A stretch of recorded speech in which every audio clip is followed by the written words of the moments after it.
Sejam muito bem-vindos ao Boletim Coppola. O dia de hoje representa um marco histórico na saúde pública mundial. Há um ano, em 8 de dezembro de 2020, o Reino Unido aplicou sua primeira vacina contra a Covid-19, inaugurando os grandes programas de vacinação em massa no mundo desenvolvido. Aproveitando o ensejo da data, o editorial de hoje é sobre uma das principais narrativas dessa pandemia. A eficácia de um lockdown prolongado deveria ter caído por terra tão logo os números da vacinação em Israel foram compartilhados com o mundo. Por lá, em janeiro de 2021, as autoridades implementaram duas medidas simultâneas. De um lado, uma política rigorosa de isolamento social imposta a toda a população. E de outro, a vacinação prioritária de pessoas acima de 60 anos. Em poucas semanas, o número de internações graves por Covid-19 caiu 26% entre os idosos vacinados. Já entre os adultos de 40 a 59 anos que estavam em lockdown, mas não estavam imunizados, o número de internações continuou crescendo, aumentou 13%. Não à toa, a revista The Economist, que repercutiu o fato, concluiu que a causa mais provável para esses bons resultados foi justamente o programa de vacinação, não o lockdown. Na verdade, os principais nomes da Organização Mundial da Saúde para a Covid-19 já vinham sinalizando há tempos para os governos nacionais que as medidas de isolamento social tinham finalidade específica, eficácia limitada e eram insustentáveis no médio e no longo prazo. E só não ouviu quem se fez de surdo.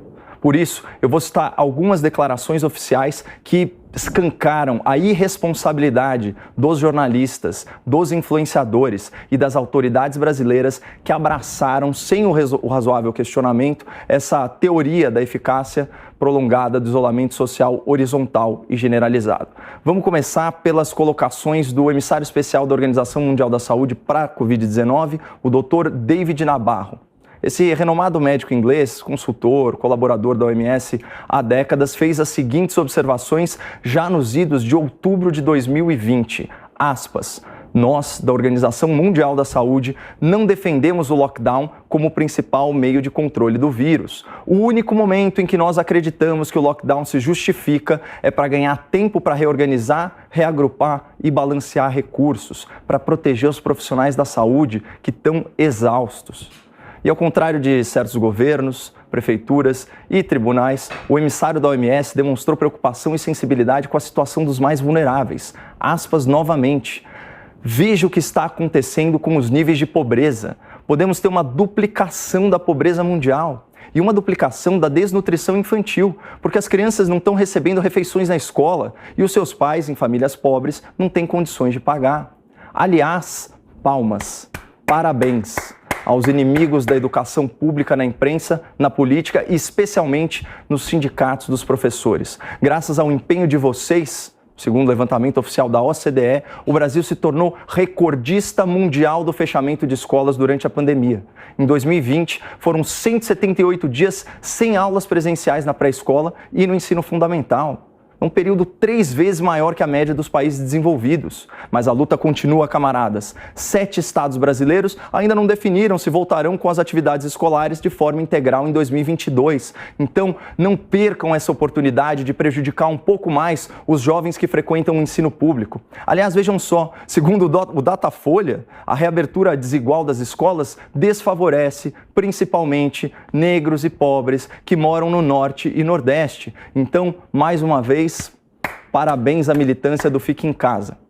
Feitas as devidas congratulações, vamos à conclusão da fala do Dr. David Nabarro, emissário especial da OMS para a Covid-19. Aspas, nós realmente apelamos a todos os líderes mundiais, parem de usar o lockdown como seu método primário de controle. Lockdowns têm apenas uma consequência, que vocês não devem nunca menosprezar, tornar as pessoas pobres muito mais pobres. Isso tudo foi falado, pessoal, em caráter oficial, por uma autoridade médica endossada pela Organização Mundial da Saúde. Mas o que fez a maioria da imprensa, alienada pela sua própria desinformação? Ao invés de divulgar para o grande público o verdadeiro entendimento da OMS sobre os rigores do isolamento social, o jornalista, o militante, subiu o tom e insistiu na sua apologia pseudocientífica ao lockdown. Pior, muitos veículos sequer divulgaram a nota de resposta da OMS quando questionada sobre as declarações polêmicas do seu emissário.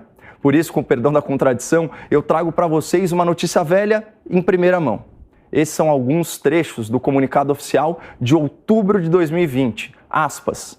A OMS nunca advogou por lockdowns nacionais como o principal meio de controle do vírus. Governos, empregadores e comunidades devem aplicar um pacote de medidas comprovadas de saúde pública que sabemos serem eficazes para prevenir a transmissão, incluindo higiene das mãos, distanciamento físico, uso de máscara, ficar em casa se estiver doente, etc. As restrições à circulação podem estar entre uma série de medidas que os governos podem considerar em certas áreas geográficas. Traduzindo para o mundo real, aplicar medidas de isolamento prolongadas e genéricas, impondo o mesmo rigor draconiano a lugares com realidades completamente diferentes, contraria as recomendações da OMS. E eu desafio algum torcedor do Fica em Casa a me acusar de ter tirado essas declarações do contexto. Eu dei a data, eu dei a citação completa, eu dei o nome da autoridade e ainda reproduzi a nota oficial da entidade. Tudo isso para comprovar que, por motivação política, a verdade científica sobre a eficácia ou ineficácia do lockdown é omitida do debate público há pelo menos mais de um ano. Afinal, segundo a própria OMS e seus representantes, o isolamento social é uma ferramenta de natureza emergencial, para uso pontual ou localizado, que só se justifica quando há sobrecarga do sistema de saúde. E fica difícil perdoar governadores e prefeitos e magistrados que trancaram a população trabalhadora em casa. Isso mesmo quando os hospitais de campanha já estavam sendo desmontados e quando milhares de UTIs já haviam sido desmobilizadas. E é impossível aceitar que prefeituras e estados que viraram o ano de 2020 com 38 bilhões de reais de superávit primário e mais de 82 bilhões de reais no caixa se isentem de responsabilidade pela falta de atendimento médico adequado a pacientes graves com Covid-19. Por isso que não dá para esquecer, eu não consigo esquecer manifestações como a do governador do Rio Grande do Sul, quando questionado sobre a escassez de leitos de UTI no estado e sobre o sofrimento de dezenas e dezenas de gaúchos que morreram na fila dos hospitais à espera de cuidado intensivo. Aspas. Leito de UTI não é cura. Leito de UTI não é a solução da Covid. Mesmo que tivéssemos capacidade infinita, não significaria salvarmos todas as vidas, porque 60% das pessoas contaminadas morreriam mesmo assim. Então não adianta só aumentar UTIs, nós precisamos reduzir o contágio, e a redução do contágio é com menos circulação e com o distanciamento. Sem dúvida, essa foi uma manifestação excepcionalmente infeliz. Além da falta de empatia com as vítimas e seus familiares, ele próprio se contradisse ao reconhecer que os leitos de UTI salvam a vida de pelo menos 40% dos pacientes.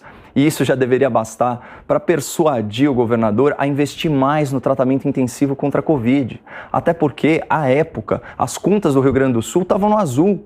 Mas, como tantas outras autoridades, o senhor Eduardo Leite se eximiu de responsabilidade pelo colapso na saúde pública, jogando a culpa na população que supostamente estava circulando e espalhando o vírus. Esse tipo de afirmação só faria algum sentido se, contrariando o entendimento da OMS, as medidas de lockdown fossem efetivas como principal meio de controle da pandemia. Não é o caso, e nós vamos falar disso no próximo bloco.